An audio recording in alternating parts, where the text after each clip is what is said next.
মানুষ বিভিন্ন রকমের সমস্যার সম্মুখীন হন, যা থেকে বের হওয়ার রাস্তা জানা থাকে না।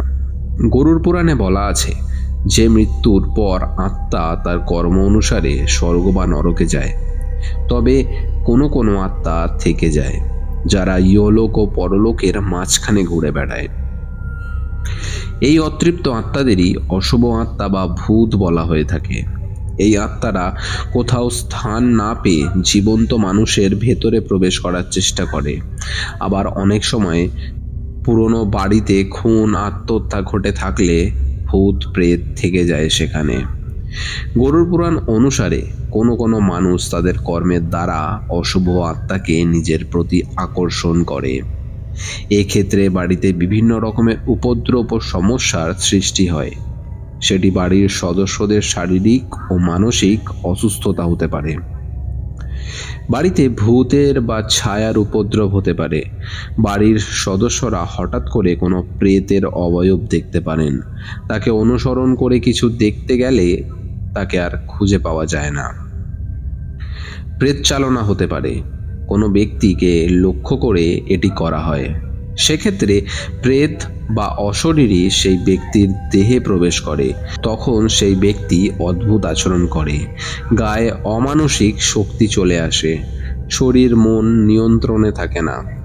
হঠাৎ করে আলো জ্বলে ওঠা, সুইচ নেভানো হয়েছে সেই অবস্থায় হঠাৎ করে সেটা জ্বলে ওঠা, বা কল খুলে জল পড়া, ডোরবেলের আওয়াজ পাওয়া, বিভিন্ন গন্ধ নাকে আসা, গায়ে নোগে আঁচড়ের দাগ, বাড়িতে বিভিন্ন রকমের রং দেখা, বাড়ির কোনো ঘর বা ছাদে নানা রকমের আওয়াজ শব্দ, যেমন ধস্তাধস্তির আওয়াজ, কাঁচের বাসনপত্র মেঝেতে পড়ে গেলে যেমন শব্দের সৃষ্টি হয় তেমন শব্দ, দরজা বন্ধ বা খোলার আওয়াজ, কারোর হেঁটে যাওয়ার আওয়াজ, হাসির আওয়াজ, কান্নার আওয়াজ, এরকমের নানা রকমের শব্দ শোনা যায়।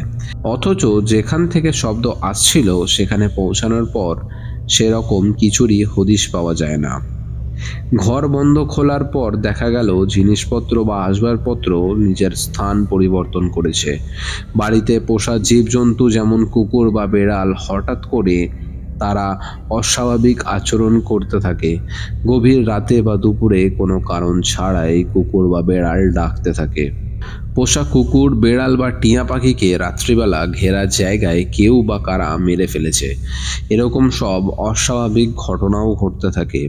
বাড়িতে কোনো ঘরে বা স্থানে হঠাৎ করে খুব ঠান্ডার অনুভূতি পাওয়া, বাড়িতে লোকজন এলে তাদের গা ভারী হয়ে যাওয়া, ঘাড় থেকে একটা শীতল স্রোত নেমে আসা প্রভৃতি উৎসর্গ অনুভূত হওয়া, কোনো জায়গায় আকস্মিক ঝড় ওঠা, যদিও সেই স্থানের আশেপাশে কোনো ঝড় দেখতে পাওয়া যায় না।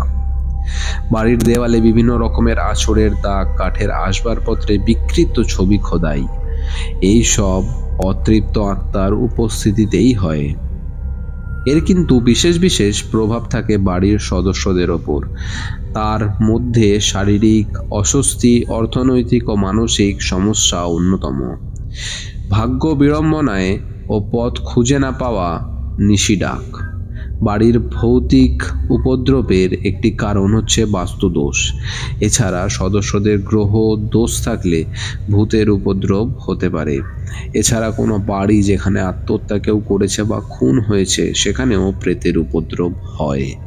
প্রেত চালনা করেও বাড়ি বা কোনো ব্যক্তির কাছে প্রেত বা ভূতকে পাঠানো যায়।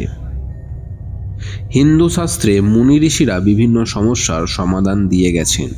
প্রেতকে তাড়ানোর জন্য বিভিন্ন উপায়ও রয়েছে। তার মধ্যে মন্ত্রপাঠ করা সবচেয়ে গুরুত্বপূর্ণ উপাদান। প্রেত তাড়াতে শক্তিশালী বা পরীক্ষিত এবং কার্যকরী সিদ্ধ মন্ত্র রয়েছে, যার প্রয়োগে হাজার হাজার মানুষ উপকৃত হয়েছে। আপনি এই মন্ত্র পাঠ করে নিজের এবং প্রিয়জনের জীবনকে রক্ষা করতে পারেন। তো বন্ধুরা, ভিডিওটা তোমাদের কেমন লাগলো অবশ্যই কিন্তু জানাতে ভুলো না। ভিডিও যদি ভালো লেগে থাকে তো লাইক, শেয়ার এবং সাবস্ক্রাইব করে দিও। আজকের মতো এই পর্যন্তই। দেখা হবে তোমাদের সাথে পরের আরও একটা কোনো রহস্যময় ভিডিওতে। ততক্ষণ ভালো থাকো, সুস্থ থাকো এবং আমাদের সঙ্গে থাকো। ধন্যবাদ।